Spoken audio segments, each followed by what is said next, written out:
Welcome RE5 candidates to our RE5 Most Asked Exam Questions class. This class is all about those typical RE5 questions that you can expect in every version of the exam. We all know that the exam differs for everyone. You and the guy next to you will not have the same exam, but certain questions do pop up in every version, and that's where we're going to put our focus on in this class. So we'll get to it. You will see a lot of the information on here is also in your book. And you'll also, if this is your second or maybe your third attempt in writing the exam, you'll probably recognize some of these concepts and be like, oh, yes, I remember when I was asked that, or I remember a question about this. Okay, so we'll get into it. We'll start off with the easier part, where they do love asking what is the purpose of the Financial Advisory and Intermediary Services Act. And they can either ask this as a direct close-ended question where it's just factual, choose the correct answer, or in the Roman numeral question type, which they love in the exam. So this is where they would give you different options to choose from. They'll give you a 1, 2, 3, and 4, and you have to say, is it 1, 2, and 3, 1, 2, and 4, 2 and 3, whatever. Those are the Roman numeral questions. And for this one, it's important to basically just memorize the purpose of the Act. So the Act intends to regulate the way financial services are rendered to clients and the way advice is given to clients in the financial services environment. The Act intends to repeal or amend certain laws. Any piece of legislation that is in conflict with FASE will be amended or basically overwritten by the FASE Act. And then it's there to provide for matters incidental thereto. So it's there to make sure that everything financial services related is covered sufficiently. Not a difficult question. This one, NB, you will get this question in every single exam, and this is about the compliance officer. So we'll look at the question here in a second. First thing that we need to know about the compliance officer is before any compliance officer can be appointed, they must be approved by the FSCA. So the authority, the Financial Sector Conduct Authority, the commissioner, whoever, that's the same thing, but the compliance officer has to be approved by the authority. We can have internal or external compliance officers. Okay, we don't have a rule that says we need to have an internal one or we need to have an external one. We must inform the FSCA of the compliance officer's termination.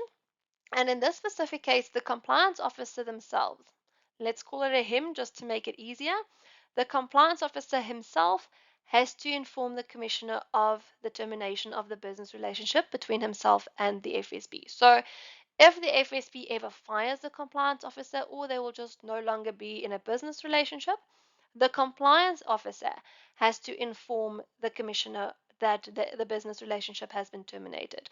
The reason for that is if the compliance officer was fired or the contract was terminated because this compliance officer was going to report irregularity or suspected irregularity, they still have to do that. So they have to inform the FSCA, say, myself and ABC Financial Services, we are no longer in a contractual business relationship.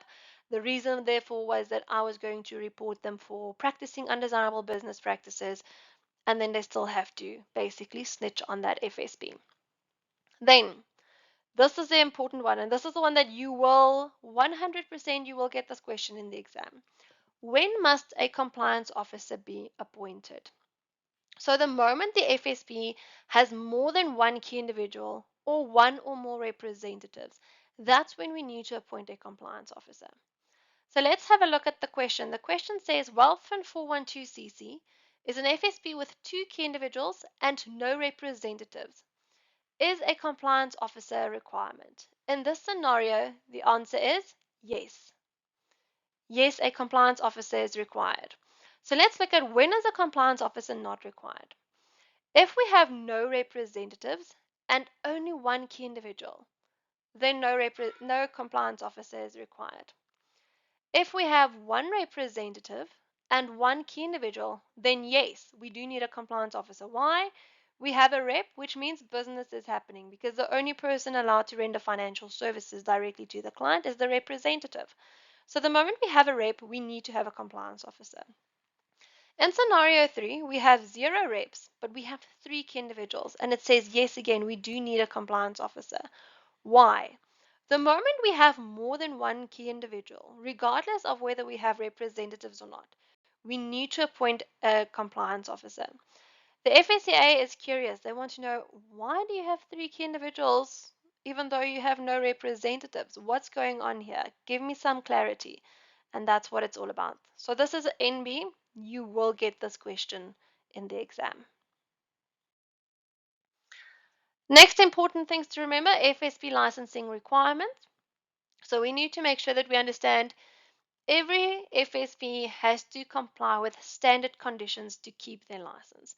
If we say maintaining your license, it means we already have the license and we need to maintain it, we need to keep it. So the standard conditions of every license, the first one, the 15-day rule. Any changes in our company or our FSB's profile, we're changing our name, our address, our contact details, whatever. We have 15 days to communicate that to the authority. Then every FSB has to keep a rep register, a representative register. They need to keep this register updated and they need to submit the updated register to the FSCA within 15 days of any changes. Next one, important one.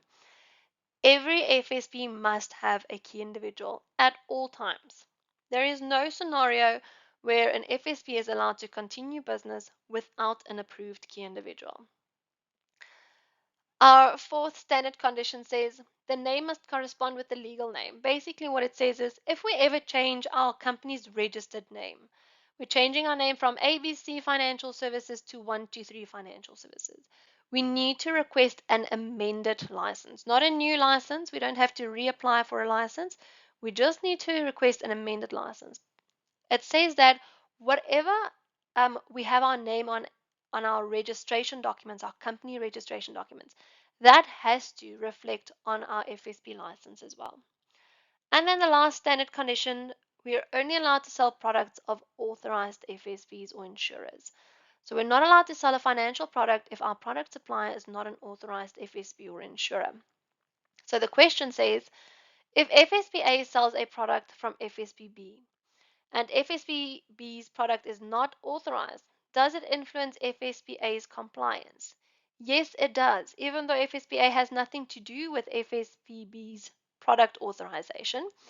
But if one FSB is going to conduct business with another FSB, they both have to be compliant, and it is your responsibility as the FSB to make sure that you only conduct business with FSBs that are authorized and with products, you only sell products or offer products or render services around products that are authorized by the FSCA. Very important one, the display of the license. Again, NB, you will 100% get this question in the exam.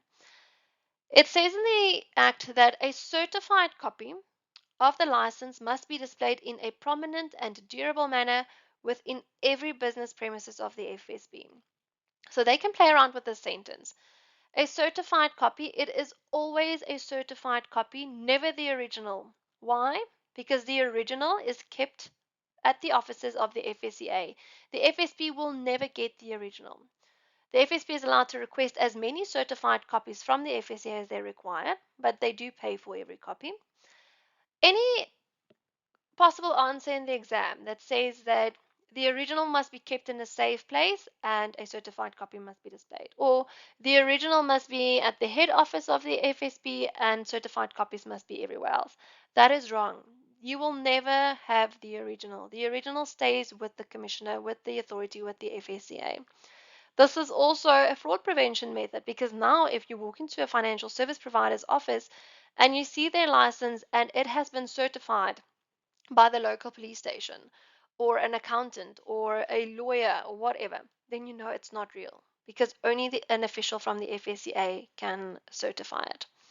Then in a prominent and durable manner. Prominent means it has to be visible. So if we hide it in the drawer of the accountant's office or it's only in the CEO's office, it's not going to be visible to any visitors that just come to our FSB. And durable, it must be safe from destruction, must not be easily destructible. That's why we have it in a frame behind glass. And then the last part, every business premises. So what they do in the exam is they will use the words at the head office and regional offices only. That is not correct. Every single business premises So we have to have a certified copy of the license displayed in a prominent and durable manner within every business premises. So if we have a Pretoria branch 1, Pretoria branch 2, and a Cape Town branch, we have to have the license displayed at every single branch. Even if we have a branch, let's say branch 2 in Pretoria, we don't see clients here. Clients never visit this office. It's still one of our business premises. We still need to have our license on display here. Then, if we have multiple entrances, so you'll see the arrows here. We have multiple entrances. Nowhere does it say that we have to display our license at every entrance. We can have our license displayed here, and if a client uses the side entrance and they want to see our license, we simply just walk with them to the license and it is immediately available for production. They can see it immediately. Two very important concepts for the exam. Another NB. You will get this question in the exam every single time, and I feel like people in the short-term insurance industry struggles with this, and not because it's a difficult concept, just because they don't really understand why they need to know this. Okay, but that's the entire RE5 experience, is learning things that you don't understand why you need to learn them. So the Medical Schemes Act of 1998, immediately we can see that this act was enforced before phase. And basically, the concept or the picture that I need you to see in your mind is that when we sell medical schemes products or healthcare benefits, we actually need two licenses. The other one's not called a license, it's actually just called accreditation. But to paint the picture in your mind, we're going to pretend that we need two licenses. We need our phase license and we need a Medical Schemes Act license.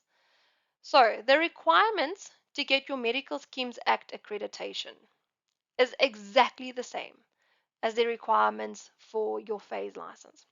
So if we apply for accreditation under the Medical Schemes Act, we need to comply with the exact same requirements as what we would have had to comply with if we applied for an FSB license.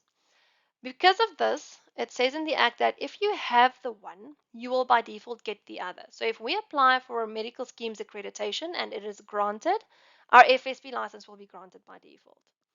But if we lose the one, we lose the other. So if we have our FSB license and we're going to sell healthcare benefits, we will by default get our Medical Schemes Act accreditation. But if with either one of the licenses, if one lapses, the other one will lapse. If one is suspended, the other one will be suspended. If one is withdrawn, the other one will be withdrawn as well. Okay, and that's normally where they focus the question on the exam. They'll ask you, ABC Financial Services had their Medical Schemes Act accreditation suspended. How will this impact their FSB license? It will also be suspended. So whatever happens to the one happens to the other.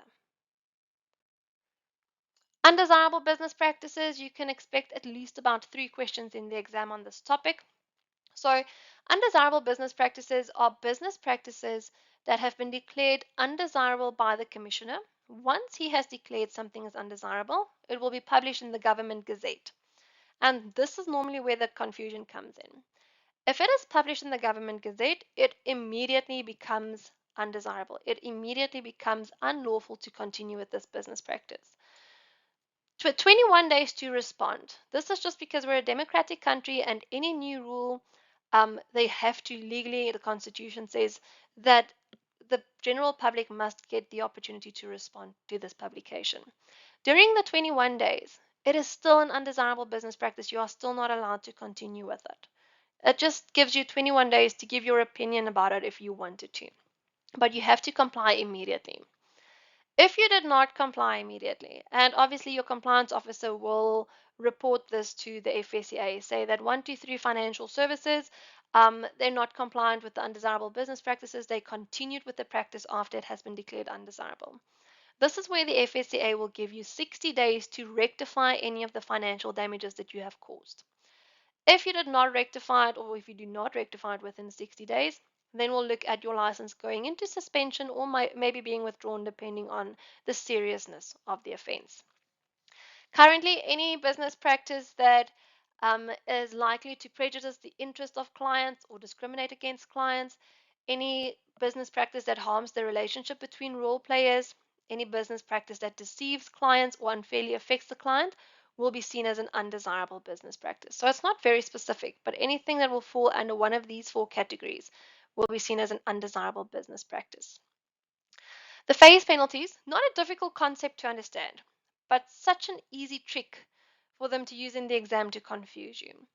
We all know that the phase penalties, possible penalties up to 10 million rand in fines, or up to 10 years imprisonment, or both.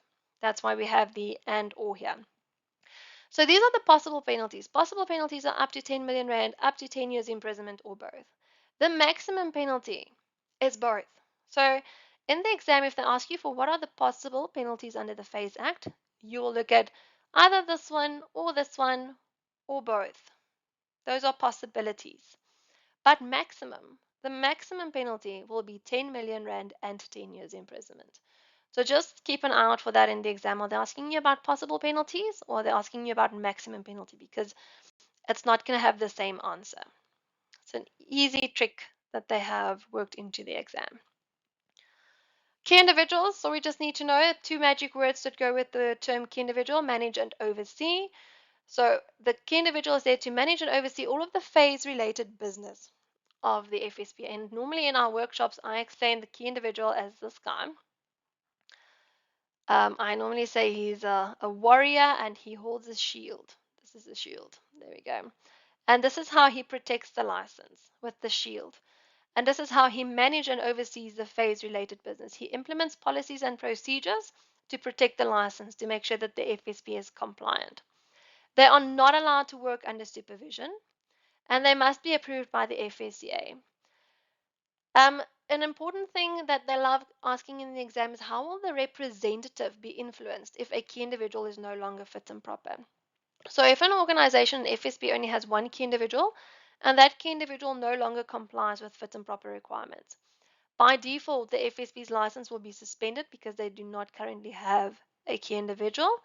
And that will affect the representative in a way where they will not be allowed to provide any advice or to sell anything, no new clients. They will only be allowed to provide intermediary services to existing clients. Right, so all of the suspension rules will apply. Another important thing to remember is a sole proprietor. If we have a sole proprietor FSB, a one-man band, there we go. That is an O, not an E. There we go. By default, they must be the key individual. So if you, in the exam, if you come across a question where they say a sole proprietor FSB does this, this, and this, you need to know that, okay, if they say a sole proprietor FSB, it means the owner is also the key individual. So even if they don't give you key individuals details specifically, you need to know that that makes them the key individual, the fact that they are the sole proprietor. All right. So next up, the code of conduct. Obviously a very important topic. It's important to remember the general and the specific duty. So I've seen in the exam where they ask the general duty multiple times. And what they'll do is they'll change certain words, and this is normally the word that they change. So it says the general duty of all FSPs is to at all times render financial services honestly, fairly, with due skill, care, and diligence, and in the interest of clients and the integrity of the financial services industry. So here they changed the word clients. And we tend to focus on this when we study. We tend to focus on the honestly, fairly, with due skill, care, and diligence. So make sure that you can recite this line or this sentence like a poem, so that they do not trick you with something like that. They can also change this word and say, instead of clients and the integrity of the financial services industry, they say clients or the integrity, and that will also make it incorrect. Specific duties, this is what we need to do to get to the general duty, to make sure that the general duty actually becomes reality. So all representations made, all information provided to the client must be factually correct, in plain language, to make sure that they understand what is being said to them, must be adequate and appropriate, which basically just means that it has to address a need. It must be provided timeously. We're not allowed to bully the client into making a decision. It may be done verbally, but it has to be reduced to writing within 30 days. This is an exam question. They love asking about the 30 days. And it's 30 normal days, Monday to Sunday, public holidays included. It's not 30 business days, right? And then the needs not to be repeated part. This means that if I provided my advice timeously, and the client said to me, I just need a day to go and think about it, and the client comes back the next day and says, yep, yeah, I'm happy. I'm going to have you incept that policy or that product. We don't have to repeat everything that we have told the client unless the client specifically asks you for it or you've had changes to your policy wording. Right. The disclosure requirements here, I've seen they love asking questions about it because they know people do get confused on what is disclosed by who. The easiest way to remember this is to use your industry, your work environment, and make sure that you are able to identify who is a product supplier, what is the service or product, and who's the provider. So I'm going to use APSA as an example. APSA sells insurance products provided by Hollard. Okay. But if I go to APSA to take out the insurance product, APSA is going to give me the advice. They're going to sell me the product. Hollard is going to be my insurer. Okay, so Hollard is the product supplier for APSA. So here we go. We make our note. We say, okay, so this is what we need to disclose about Hollard. The actual service or product, this is the policy that I took out, that I had incepted. And the provider is the FSB that sold me the policy. So that's going to be APSA in this specific scenario. And then we go and we study and we remember, okay, this is what we need to disclose about Hollard. This is what we need to disclose about Hollard. This is what we need to disclose about our product. This is what we need to disclose about APSA. So that is the way I recommend you do your studying regarding the disclosures. Then the process of advice, also a very important question or very important concept to understand. The first one here says before giving advice. These are the steps that we need to follow before we give advice. And remember, advice is just the phase word for sell. So if it says before giving advice, it actually says before we're allowed to sell our product. The first thing is we need to get sufficient information from the client to base the advice on. That's step one. Then we need to conduct a needs analysis. From the needs analysis, we can identify the suitable product and then we can sell. So this is a possible sequencing question where they can ask you what needs to happen before something else can happen. What is the sequence that advice must be given in? In terms of the needs analysis, there's this very popular question where they tell you a representative is conducting a needs analysis with the client. During the needs analysis, the client receives a phone call and the client needs to leave immediately. The client will only be able to get in contact with the representative again in 6 months or a year, and the client tells the representative, do whatever you think is best. Instead the policy that you think is best. And then the question is this representative allowed to do that? Is the representative allowed to continue? So our instinctive answer is no, no, no, no, no, we can't do that. And 99% of FSBs have an internal policy that will not allow that. But legally, you're allowed to. Okay, this does not mean that at your organization you can do whatever you want. You still have to follow your internal policies. But the legal requirement is that you are allowed to do it because you will be acting on client instructions. So what we do in that specific scenario, we choose the most appropriate product based on the limited information that we have. And on the record of advice, we make a note saying that this product was chosen based on limited information provided by the client. The client must take particular care to make sure that the product selected is in fact adequate and appropriate. Okay. And then we're allowed to do it. Next concept, record of advice. The only misunderstanding that sometimes slips in here is people think that we need to do a record of advice whether the client said yes to our product or not.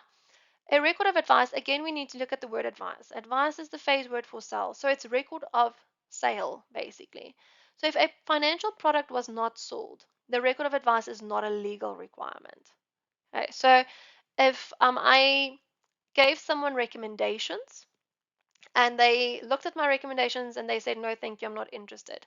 It's not a legal requirement to keep a record of advice because advice just means sell. So if nothing was sold, there's nothing to keep record of. And then the replacement product.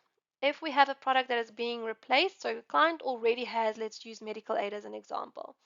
The client already has medical aid 1, and we are now replacing it with medical aid 2. Better benefits, lower premium, whatever the reason could be. When we replace a product the client already had medical aid, and we're replacing it with another medical aid. The FSCA wants to make sure that we're doing this for the client's benefit and not our own benefit, not to just get commission on this the sale again. So for that reason, we need to have a replacement product record of advice where we compare the two products with each other, explain all consequences, all implications, and all costs that will go with the replacement. Right. Next concept, custody of financial products and funds, NB. Very NB. They love questions about this. So basically what it says is when we receive funds from the client to keep safe, or we receive their documents of title, their portfolios, anything like that. When we receive cash, and it doesn't have to be physical cash, EFTs, when we receive funds from the client, we need to transfer the funds into a separate bank account. The client will not pay it into the separate bank account directly. The client will pay in the money to our normal transactional account. Once we have received the money, we need to transfer it to this dedicated client account within 1 business day. This is the only business day in the Phase Act, and it's the important one. They love asking questions about this. Okay, so we have to issue a written receipt. The client needs proof that we have received the funds. In terms of fees with this dedicated client account, any deposit fees we subtract from the client's balance. Any withdrawal fees we subtract from the client's balance. Any interest earned we add to the client's balance. And the normal banking or account fees that will be charged on a monthly basis, that's for the FSB's account. Okay. You'll definitely get a question about the business day. You'll definitely get a question about this is normally where they give you a scenario where they say the client paid in 10,000 Rand, there was a deposit fee of X amount, there was a withdrawal fee of X amount, and interest was earned at that amount. And they want you to say what is left of the 10,000, what is the balance of the 10,000. So then you need to know, okay, from the 10,000, I need to subtract the deposit fee, I need to subtract the withdrawal fee, and I need to add the interest to see what is left of the client's 10,000 Rand. In terms of complaints, every FSP must have a complaints management framework. They also must have an escalation and review process. This is the process where if a client is not happy with the resolution offered by the FSP the first time, they can escalate it to maybe a manager. If the client is not happy with what the manager said, they can maybe escalate it to a regional manager. So this is just the escalation and review process. In terms of the ombud, they love asking about the monetary jurisdictional limit of the ombud. This is the 800,000 Rand. And what happens here is most of the time people think that, oh, so if the client lost more than 800,000 Rand, they can't go to the ombud. So they can go to the ombud, but the most they can get through a successful complaint with the ombud is 800,000 Rand. So if the client lost 1.2 million Rand and they decide not to go to court, they decide to claim through the ombud or complain through the ombud, then it means that they will lose, if they have a successful complaint, they will lose 400,000 Rand that they'll have to forfeit because this is the most the ombud is allowed to instruct the FSB to pay. It's important to know that the complaint must not be older than 3 years. There must be no court involved. It must be phase related. So the wrong advice must have been given, and that's why the client suffered financial damages. Not a claim problem or a client service problem or anything like that. It has to be advice related. And the Ombud has the same authority as any court in South Africa. This means that a judgment made by the Ombud has the same effect as a judgment in court. He will not send anyone to prison because he does not deal with criminal justice. In terms of record keeping, we're all familiar with the 5-year rule, very important. The thing here is the wording. People mess up on the record keeping part of the exam because of words. It says that we need to keep all records of transactions for 5 years after termination. So this means when the client is no longer our client, the policy is no longer active, the product no longer exists. That's when our 5 years will start. Not after we sold it, after the product is no longer active. The FSB has to keep record of everything else for 5 years as well. So if we posted an advertisement, we need to keep record of that advertisement for 5 years. If we made changes to our rep register, we need to keep record of the rep register for 5 years. The record keeping is the only evidence that we have of compliance. The only way we can prove to the FSCA that we are following the rules, that we are compliant, that we're doing what we're supposed to do, is to keep record of everything that we do. And records may be kept either electronically or physically as long as they are safe from destruction. Third-party record keeping is allowed. So we are allowed to appoint a company to do our record keeping for us, but we do not transfer the responsibility to the third party. So if we do use a third-party record keeping company and they lose all of our records, it's not their problem. It stays the FSB's responsibility. Okay. Important topic in your exam as well, representatives. Who is a representative? Who is not a representative? The easiest way to decide this is this person selling yes or no? That is the easiest way to identify a representative. So if they tell me that my accountant is giving me financial advice by telling me that I need to invest my money, that accountant is not a representative because that accountant is not selling me a specific product. They will not benefit from it. They will not get commission from it. No product was sold. That was simply just, that is advice in the normal world, not in the phase world. In phase world, advice is when we sell a product. So if you do need to ask yourself, is this person a rep, yes or no? Just ask yourself, is this person selling a financial product, yes or no? In terms of the fit and proper requirements, so honesty and integrity, we know, never negotiable. You have to comply with honesty and integrity the moment you want to be appointed as a representative. Competence? Competence, yes. We can negotiate there. Why? Because of supervision. So competence has two parts to it, the qualification part and the experience part. Qualifications, we know that from your date of first appointment, you will have a timeline. And your timeline says that you have 3 months for product specific training. You're not allowed to sell the product unless you've had product specific training on that product. Then your next deadline is 12 months for class of business training, 24 months for your RE5, and 6 years or 72 months for your phase recognized qualification. Okay. Your experience requirements, this will differ depending on your product category that you have been appointed for. So in your book, I think it's at around page 45 to 50. You'll have blocks with the experience requirements saying that if you're appointed for this product, you need at least 6 months experience, or this product, you need at least 1 year's experience, or whatever. So experience has to do with the product categories that you have been appointed to sell, and it's not just a copy and paste, one size fits all.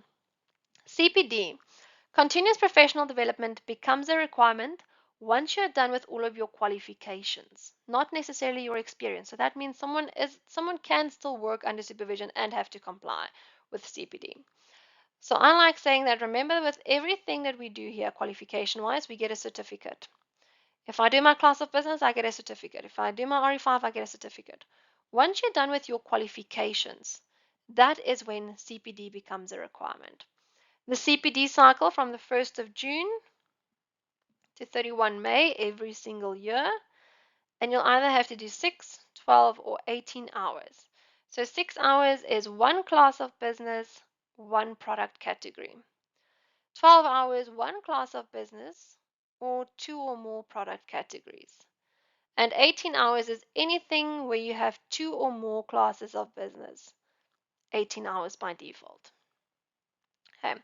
Operational ability, as a representative, your operational ability will be your physical ability to do the job. And financial soundness, only a requirement for juristic representatives. Normal individual representatives do not need to comply with financial soundness. The supervision concept, also loads of questions on that. Why do we allow supervision? Because our rep is not fully competent and we allow them to work while gaining competence. Who is allowed to be a supervisor? They love asking this. The FSB, if it is a sole proprietor, the key individual, or another representative that is fully competent.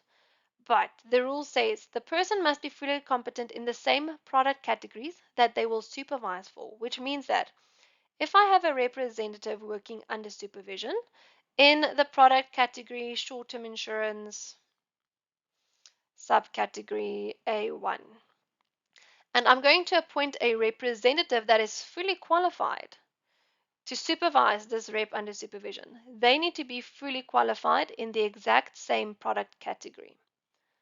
There must be a supervision agreement which has to identify who the supervisor is, what the training needs are, what the tasks and functions are, what knowledge and skills are needed to competently perform those tasks and functions, how will the supervision work, when will it happen, how often, how intensively, and what the sign-off criteria would be.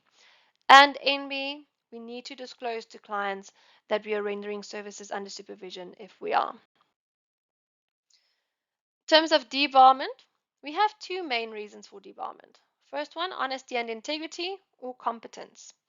So honesty and integrity means that you have done something unethical. Unethical. And competence means you did not get your qualifications in time. You did not meet the timeline requirements or the deadline requirements. So if the FSB wants to debar a representative, there's a process that needs to be followed, and this is also a possible sequencing question. The first thing is they need to inform the representative of the intention with the grounds of the debarment and any additional terms. So the intention is just saying, we want to debar you. The grounds there for the debarment is the reason. And in any additional terms. So in addition to you being debarred, what else will happen? There might be a lawsuit, there might be a fine, there might be whatever. Then they need to provide the representative with the FSB's debarment policy and procedure. They need to allow the rep with an opportunity to respond to this. After they have received the response, they have to consider the response and make a final decision and immediately notify the rep of the final decision. If they cannot get a hold of the representative, the Act says as long as they have sent the intention to their last known address or email address, they can continue with the debarment without the rep being involved if the representative does not respond to the intention. After a representative has been debarred, the FSB has 5 days to notify the FSCA of the debarment. Right. Rights of the debarred rep. So if you ever do get debarred, you have the right to request reasons for the final decision within 30 days. If you do not agree with the debarment, you can apply to the Financial Services Tribunal for reconsideration. And throughout this process, you do have the right to legal representation. Right. Also recap the reappointment guidelines in your study guide, in your learner guide. Right. Then our last slide for this class, FICA. FICA, the biggest problem with FICA is just our language. So before we go, we need to just recap on the video that explains the differences in FICA and phase and also what the FICA language is all about. So we need to remember accountable institutions. We used to call them FSBs, but under FICA, we call them accountable institutions. These are all FSBs except for short-term insurers. The short-term insurance industry is exempted from FICA requirements. We need to make sure that we understand due diligence. Due diligence is the official term for verifying the identity of your prospective client. So this is when we normally say, oh, your client needs to come in for FICA, or I need to FICA the client, or who's going to FICA the client. Now, FICA is a Financial Intelligence Center Act. So we're actually saying, I need to Financial Intelligence Center Act the client. That does not make sense. So the correct word and term to use is due diligence. Your client needs to come in for due diligence. I have to conduct due diligence with the client. So that is verifying the identity of the client. If due diligence means verify the identity, then additional due diligence means that we have additional verifications. We see this with trusts, partnerships, legal persons, any company, any client that does not have an ID number or a passport number, where we have to conduct additional due diligence. So if we have a company with 10 directors, we need to conduct due diligence on all 10 directors. An important part to also understand, this is where they love asking questions on FICA, is the reporting requirements. We need to report any unusual or suspicious transactions, and we need to report cash transactions above 49,999 Rand and 99 cents. We also have to make sure that we understand FICA's influence on an FSB. How will FICA influence the rep's ability to sell a product? If the representative represents an accountable institution and the rep cannot conduct customer due diligence, the rep is not allowed to continue with the business transaction. So even if during your needs analysis you have identified a need for the client for this product, but you cannot verify the client's identity, you are not allowed to continue with the sale. And then FICA penalties, up to 100 million rand or up to 15 years imprisonment, not both. Right. Okay, so this is our quick what to expect or commonly most asked questions in the exam. You still need to study everything else. These are just concepts that we see pop up in every single version of the exam. If you have watched this video but you did not participate in any of our workshops, please do get in touch with us to book your online 2-day RE5 workshop.